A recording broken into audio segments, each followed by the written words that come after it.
Marissa Hale, Leonard Hale, and Detective Claire Reynolds, three lives destined to collide in a quiet Midwestern town, would become the center of a story no one could have predicted. A chilling tale of obsession, control, and a murder that would shatter the illusion of safety forever. Please subscribe for daily new update of crime story and watch till end. The town of Brookville sat quietly in the heart of the Midwest, surrounded by long roads, open fields, and familiar faces. It was the kind of place where people waved at each other from their porches and trusted what they saw. Leonard Hale fit perfectly into this picture. He was known as a responsible, serious man who kept to himself and worked long hours. After his wife died years earlier, many admired how he raised his daughter alone. People often said Marissa Hale was lucky to have such a devoted father. Leonard carefully shaped the image everyone saw. He attended school meetings, volunteered during local events, and made sure Marissa was always presentable. She wore neat clothes, spoke politely, and followed rules without question. To outsiders, she appeared mature beyond her age. Few noticed how rarely she laughed or how she avoided long conversations. Most assumed she was simply shy or focused on her studies. Inside their home, life followed strict routines. Every morning happened the same way, every evening ended the same way. Leonard believed structure created safety. He controlled schedules, meals, and daily habits. He told himself this was love. In his mind, protecting Marissa meant getting every step she took. The world outside their door felt threatening to him, full of risks he believed only he could see. Marissa learned early that silence made life easier. She followed rules without arguing and kept her thoughts to herself. Her room was clean, almost empty, with little that showed her personality. Leonard preferred it that way. He believed personal expression invited trouble. Over time, Marissa stopped asking for small freedoms. She understood that independence was not something she was allowed to have.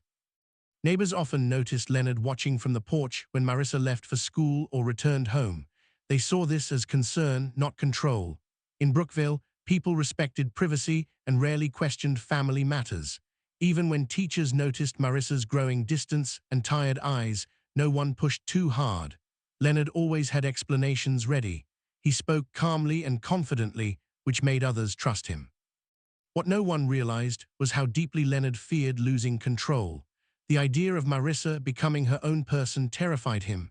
He saw her as fragile, someone who could be taken from him by bad influences or wrong choices. This fear slowly turned into something darker. His need to protect began to blur with his need to own. By the time Marissa reached adulthood, the perfect image Leonard had built was already cracking beneath the surface. Small changes in her behavior unsettled him. A longer walk home, a new interest, or a quiet look of determination made his thoughts race. While the town continued to admire him, a storm was forming behind closed doors. The calm, orderly life everyone believed in was only an illusion, hiding a growing obsession that would soon spiral out of control. Marissa's days began and ended under constant observation. Every movement was planned, every minute accounted for. Leonard believed that knowing where his daughter was at all times kept her safe. He checked her phone records, reviewed her online activity, and memorized her school schedule. Even small changes triggered his attention. If she stayed an extra few minutes after class or took a different route home, he noticed. To him, awareness meant responsibility, and responsibility meant control. At school, Marissa kept her head down. She completed her work on time and avoided unnecessary attention. She did not join clubs or attend social events. Invitations from classmates slowly stopped coming. Teachers saw her as quiet and obedient, but also distant. Her grades were good, yet her presence felt empty, as if she was only physically there. No one knew how exhausting it was to live without privacy. Leonard's rules were not always spoken, but they were always clear. He decided what information was shared and what remained hidden. Marissa learned to censor herself, even in her own thoughts. She stopped writing personal notes and avoided keeping anything private. The idea that her inner world could be discovered filled her with constant anxiety. Over time, this pressure shaped her into someone who barely recognized herself. Leonard often justified his behavior by reminding himself of the dangers outside. News stories, crime reports, and rumors fed his fears. He believed trust was weakness and freedom was a threat. His protectiveness grew stronger each year, tightening like a knot. He convinced himself that Marissa depended on him completely and that without his guidance, she would fail or disappear. The house felt less like a home and more like a controlled space. There was no room for mistakes. Every action had to meet expectations. Marissa followed the routine because breaking it brought consequences she feared, even if she could not fully explain why. The tension was silent but constant, like a heavy weight pressing down on her every day. As time passed, Leonard's watchfulness turned into suspicion. He began looking for signs of rebellion that did not exist. A pause before answering, a distracted expression, or a change in posture made him uneasy. His mind filled in gaps with imagined threats. He believed the world was trying to take Marissa away from him, piece by piece. Marissa felt trapped between obedience and the growing need to breathe freely. She began to understand that her life was not her own. While others her age planned futures and explored possibilities, she felt frozen in place. Still, she kept her emotions hidden. Showing fear or frustration only made things worse. To the outside world, Leonard remained a caring father. Inside the house, his control continued to tighten. What he called protection was slowly erasing Marissa's identity. The quiet routine, the constant monitoring, and the absence of trust were shaping a dangerous path. Without anyone noticing, the balance between control and safety had already been lost, setting the stage for something far more tragic. As Marissa approached her 19th birthday, subtle changes began to appear in her behavior. They were small enough to escape notice from most people, but Leonard sensed them immediately. She spent more time thinking quietly, staring out windows, or pausing before responding to simple questions. These moments unsettled him. He believed he knew his daughter completely, and any shift felt like a threat to the order he had built. Marissa had started imagining a life beyond the walls of her home. At school, she listened closely when teachers spoke about opportunities, careers, and distant colleges. She did not share these thoughts with anyone, but they grew stronger each day. For the first time, she allowed herself to believe that freedom might be possible. This quiet hope gave her strength, but it also increased the tension she carried inside. Leonard became more alert and more controlling. He increased his monitoring without explaining why. He paid closer attention to Marissa's expressions and body language. He watched for signs he believed pointed to secrecy. His fear was no longer hidden beneath calm routines. It began to shape his daily actions. He convinced himself that something was slipping away from him. The house grew heavier with unspoken pressure. Marissa felt it in the air, in the way Leonard moved through rooms, and in the way he observed her without blinking. She tried to remain invisible, hoping that obedience would protect her. At the same time, she quietly prepared for a future he did not approve of. Applications were filled out in secret. Plans were formed in silence. Leonard's thoughts became increasingly focused on control. He reviewed past moments in his mind, searching for mistakes he might have made. He believed that any independence Marissa showed was a direct result of outside influence. This belief fueled his actions. Instead of loosening his grip, he tightened it further. He told himself this was necessary to prevent disaster. Marissa's inner world grew stronger even as her outer life remained restricted. She began to understand that compliance would never earn trust. No matter how perfect she appeared, Leonard always found reasons to watch more closely. This realization marked a turning point. She stopped believing that patience alone could change her situation. The tension reached a silent peak. Every day felt like a test neither of them spoke about. Leonard sensed resistance even when none was visible. Marissa sensed danger even when nothing happened. Their shared space became filled with fear, control, and anticipation. What once looked like stability was now fragile and strained. Unnoticed by the outside world, the balance inside the Hale home had broken. Leonard's obsession was no longer just about protection. It had become a fight against loss. Marissa's quiet determination to reclaim her life stood in direct conflict with his need for absolute control. This unseen struggle pushed both of them toward a moment that could not be undone, setting the course for a tragedy that would soon shock everyone who believed they knew the truth. The night it happened arrived without warning, quiet and ordinary on the surface. Brookville settled into its usual stillness as winter cold crept across the streets. Lights went out one by one, and the town slipped into routine sleep. Inside the Hale house, everything appeared normal. The rooms were tidy, the doors locked, and nothing suggested that this night would be different from any other. Yet beneath that calm exterior, tension had reached a breaking point. Marissa had spent the day moving carefully, aware that Leonard's attention felt sharper than ever. Every sound in the house seemed louder, every movement more noticeable. The air felt heavy, as if something unseen was pressing down on the walls. Leonard's behavior was controlled but intense. He stayed close, watching more than usual, as though he expected something to happen. As the hours passed, the house became unnaturally quiet. Outside, a few neighbors later reported hearing muffled sounds they could not identify clearly enough to act on. At the time, nothing seemed urgent enough to interrupt the night. Brookville trusted its sense of safety, and no one imagined what was unfolding behind closed doors. By morning, Marissa was gone. Leonard contacted authorities and reported that his daughter had run away during the night.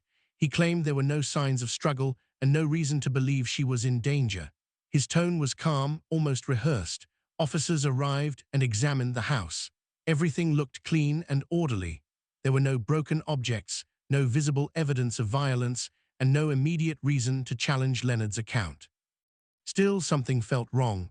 Marissa had no history of running away. Her belongings remained neatly arranged, including items she would not have left behind willingly. Investigators noted these details but lacked proof to act further. Leonard cooperated fully, answering questions without hesitation. His steady demeanor reassured some and unsettled others. As the day continued, search efforts began around the neighborhood. Flyers were prepared, and volunteers walked nearby areas. Leonard stayed visible, presenting himself as a worried father desperate for answers. Yet those who observed closely noticed a strange emptiness in his concern. His focus seemed fixed, his emotions tightly controlled. Inside the house, the atmosphere felt hollow. The silence carried weight. The space Marissa once occupied now felt intentionally erased. Her absence was noticeable not because of disorder, but because everything looked too perfect. The home appeared staged, as if someone had worked carefully to remove any trace of chaos. As night fell again, Brookville began to sense that this was not a simple disappearance. Questions grew louder, though answers remained scarce. The case stalled, suspended between suspicion and lack of evidence. Leonard returned to his routine while the town waited. What no one yet understood was that this night marked the point of no return. The calm explanation offered to police concealed a far darker truth. Beneath the quiet streets and orderly rooms, a terrible act had already taken place. The search for Marissa had begun, but the reality of what happened that night would take weeks to uncover, and when it did, it would shatter every illusion the town had believed in. Days turned into weeks, and the search for Marissa slowly lost momentum. Volunteers stopped gathering, flyers faded on telephone poles, and hope began to thin. Officially, the case remained open, but there were no new leads. Brookville tried to return to normal life, though an unease lingered beneath the surface. People whispered questions they were afraid to ask out loud. The idea that a young woman could vanish without explanation did not sit well in such a small, trusting town. Leonard continued living in the house alone. He maintained his routine with precision, showing up to work and interacting with neighbors when necessary. To many, he looked like a man holding himself together through grief. Others sensed something colder. His behavior never changed. There were no visible signs of emotional collapse, no moments of desperation. This emotional distance quietly unsettled those who paid attention. Investigators revisited the case several times, reviewing reports and timelines. Small inconsistencies in Leonard's statements began to stand out. The times he mentioned did not always align, and his descriptions of the night Marissa disappeared shifted slightly with each retelling. Alone, these details meant little. Together, they suggested something was being hidden. The breakthrough came unexpectedly. A hiker walking through a wooded area several miles outside Brookville noticed disturbed soil near a rarely used trail. At first, it looked like animal activity, but the shape was wrong. Authorities were called, and the area was secured. Beneath the shallow ground, they found human remains wrapped and concealed with care. The discovery ended all remaining hope. The body was identified as Marissa Hale. The location immediately raised questions. It was not a place she would have visited on her own. The positioning suggested someone familiar with the area and comfortable moving without being seen. The case shifted from missing person to homicide in a single moment. Investigators returned to Leonard with renewed focus. This time, their approach was firmer. Evidence from the scene revealed that the burial had been rushed but intentional. Forensic findings indicated that Marissa had not died where she was found. She had been killed elsewhere and moved afterward. This detail pointed directly back to the home she had shared with her father. Surveillance footage from nearby roads was reviewed again. One camera captured Leonard's car driving toward the wooded area late on the night Marissa disappeared. Earlier, this footage had been overlooked due to poor lighting. Now, enhanced images confirmed the vehicle. Leonard's explanation for this trip did not match his earlier statements. The town reacted with shock as news spread. The image of the devoted father shattered almost overnight. Neighbors replayed past interactions in their minds, noticing signs they had ignored. The quiet routines, the constant control, and the lack of emotional response suddenly felt ominous. The discovery of Marissa's body marked the beginning of the truth. What had once been dismissed as a tragic runaway case was now revealed as something far darker. The investigation closed in around Leonard, and the secrets buried in the woods began to surface, forcing Brookville to confront a reality it never wanted to believe existed within its own streets. With the case now officially labeled a homicide, investigators turned their full attention to Leonard's past and private life. What first appeared to be a simple story of overprotective parenting began to reveal deeper, more troubling patterns. Detectives searched the Hale house again, this time with a sharper focus. Every room was examined slowly, not for signs of chaos, but for signs of control. In the basement, hidden behind storage boxes and old furniture, they found notebooks carefully wrapped in plastic. At first glance, they looked like personal journals. As investigators read through them, a disturbing picture emerged. Leonard had written obsessively about Marissa for years. The entries detailed her daily behavior, her expressions, her tone, and even imagined thoughts. He documented moments where he felt she was changing, drifting, or becoming distant. These changes terrified him. The writings showed that Leonard did not see Marissa as an independent person. He viewed her as something fragile that belonged entirely to him. In his mind, her desire for freedom was not natural growth, but betrayal. He believed the outside world was corrupting her and that he was fighting against forces trying to take her away. This belief grew stronger over time, feeding his obsession. Experts later described the journals as evidence of emotional dependency and extreme control. Leonard's fear of abandonment dominated his thinking. He convinced himself that without him, Marissa would be lost, harmed, or erased. Instead of recognizing her need for independence, he saw it as a personal attack. His love became distorted, twisted into possession. Investigators also uncovered records showing how closely Leonard monitored Marissa's life. He tracked her phone usage, limited her interactions, and restricted her movement far beyond what was normal. Teachers, notes, and school records supported this pattern. Marissa had gradually withdrawn socially, a common sign of long-term control and isolation. As the investigation continued, forensic experts confirmed that Marissa had died inside the home. Microscopic evidence found during the second search matched findings from the body. The clean appearance of the house was no longer seen as orderliness, but as an attempt to erase what had happened. The calm environment Leonard presented was revealed to be carefully constructed. Leonard was questioned again, this time confronted with the evidence. His explanations grew weaker. The image he had built over years began to collapse under pressure. The journals, the surveillance footage, and the forensic results formed a clear pattern that could no longer be ignored. The public response was intense. Media coverage spread beyond Brookville, drawing national attention. Psychologists weighed in, explaining how obsessive control can escalate into violence when challenged.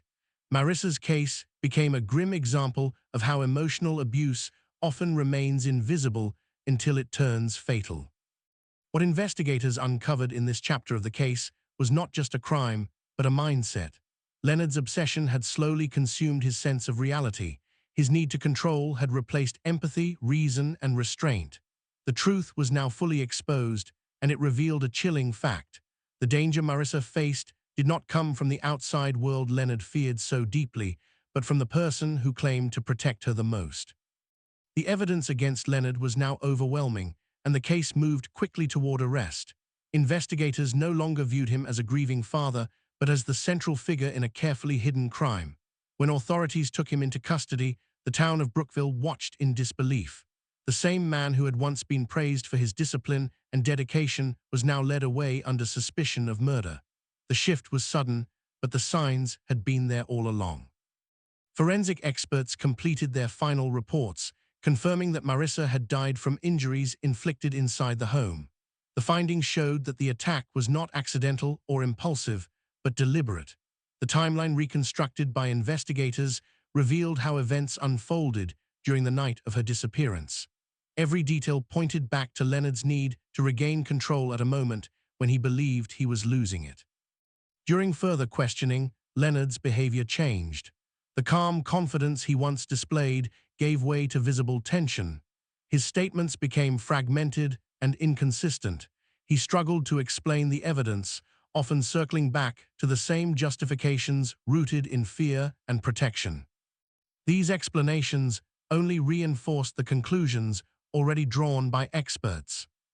The prosecution built its case around Leonard's obsession. The journals, surveillance footage, forensic findings, and witness observations formed a clear narrative. This was not a crime of sudden anger, but the result of years of emotional control and psychological isolation. Marissa's attempt to assert independence had triggered Leonard's deepest fear, and that fear turned violent. As the case went public, Brookville was forced to confront its own role. Neighbors and community members reflected on moments they had ignored. The signs of control were re-examined through a darker lens. What had once seemed like strict parenting was now understood as something far more dangerous. The town struggled with guilt, realizing how easily appearances had masked reality. Marissa's story gained national attention. Media outlets highlighted the psychological aspects of the case, focusing on how obsession can hide behind responsibility. Experts explained that control often escalates when challenged, especially when the controlling individual feels entitled to another person's life. Marissa became a symbol of countless unheard victims living under silent pressure. Leonard was formally charged with murder. In court, the evidence spoke louder than any defense. The carefully maintained image he once relied on no longer protected him.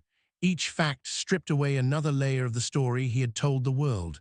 The truth stood exposed, cold, and undeniable. For those following the case, the most shocking realization was not the crime itself, but how long it took to uncover. Marissa's life had been shaped by control for years, yet no one had intervened. This chapter of the story revealed a harsh truth. Danger does not always announce itself loudly.